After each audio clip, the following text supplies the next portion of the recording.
Hey everybody, John Foss, CW Twin Cities. I'm talking with Jason Wright and Jenny Ross about their new film, Christmas Jars, which airs here in the Twin Cities for one night only, so make sure you get your tickets. It will air Monday, November 4th at 7 p.m. So like I said, get those tickets right now. Guys, tell us about the film. Oh, where to begin? It started as a book that I wrote years ago when I had no idea we'd ever be on the air with you this morning talking about it.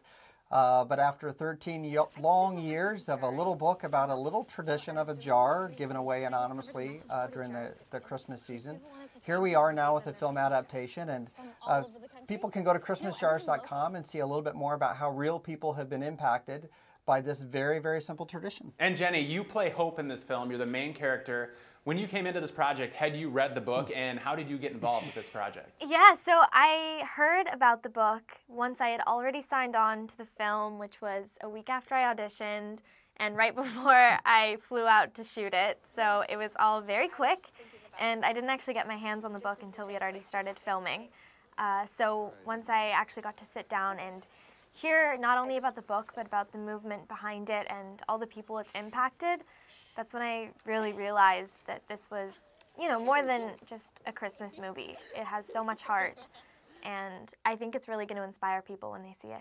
And Jason, when you wrote this book, did you have any idea of the impact that it would have and how it would blow up and become such a hit? And where did you come up with the idea for this book? So the idea came from a family experiment. We, in 2004, actually put a jar on our counter in our little home in the DC suburbs, and did it kind of as a way to just introduce something new, maybe get our kids thinking about Christmas as not just a 24-hour holiday that you kind of stick on the shelf, but as something that you can think about all year long.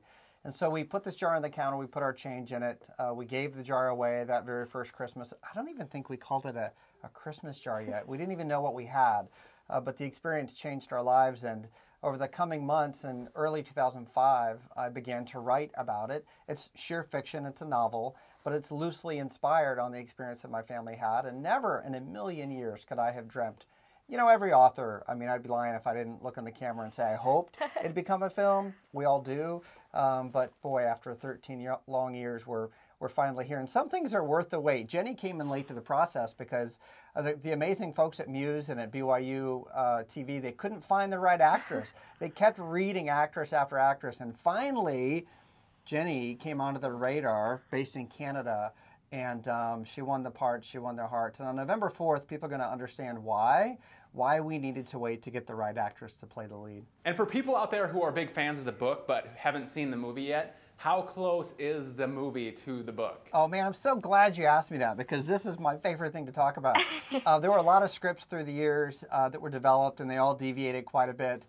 The good folks that came to this team decided, no, let's stay true to the book, and they kept dialing it closer and closer and closer. So there are a couple little plot twists, little elements that have to do mostly with her romance with the son and the main family that she meets, that kind of add a little bit of Christmas kind of flavor to it, but it is really close to the book, I promise you. In fact, my publisher probably doesn't want me saying this, but the movie might be better than the book. That's how good, that is how good the movie is. I'm telling you, if you've been waiting like I have 13 years, November 4th, be there. You will not be disappointed. Awesome. All right, well, Jenny, it sounds like there was a lot of people that they auditioned for this role. They didn't find the right person, and you came in late, and when they saw you, they knew you were the person for the role. What did you do to set yourself apart from other people? It's hard to tell what they're looking for, really, but I instantly felt really connected with the character, and there's certain auditions you go in and you don't really feel like you're acting or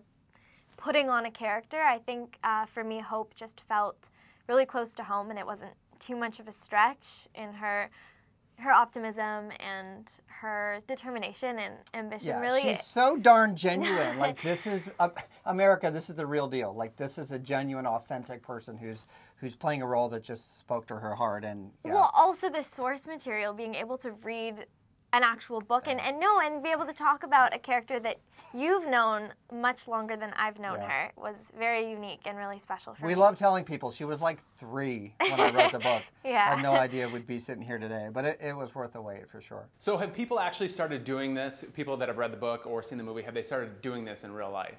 Thousands.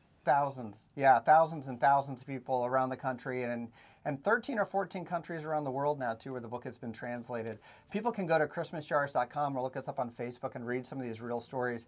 People will hit the website and they'll send me, it's just an unedited, Mr. Wright, here's what happened to me tonight.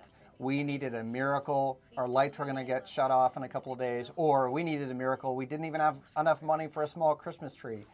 And they pray for a miracle and it happens. And they get a knock at the door. They pull it open and there's a jar that has $20, $30, $50, $500, $1,000 in it sometimes. And it's enough money to give them exactly what they need in their moment of need.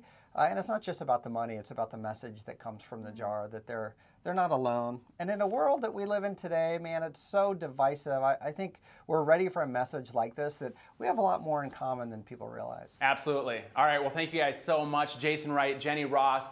Twin Cities, the movie is Christmas Jars. It's only in theaters one night here in the Twin Cities. It's Monday, November 4th, 7 p.m., so get your tickets right now. Thanks, guys. Thanks, John. Thank you. The CW crew on the CW Twin Cities, DJ Bonix, Alexa Score, and John Foss. Like, follow, subscribe to, and love the CW crew.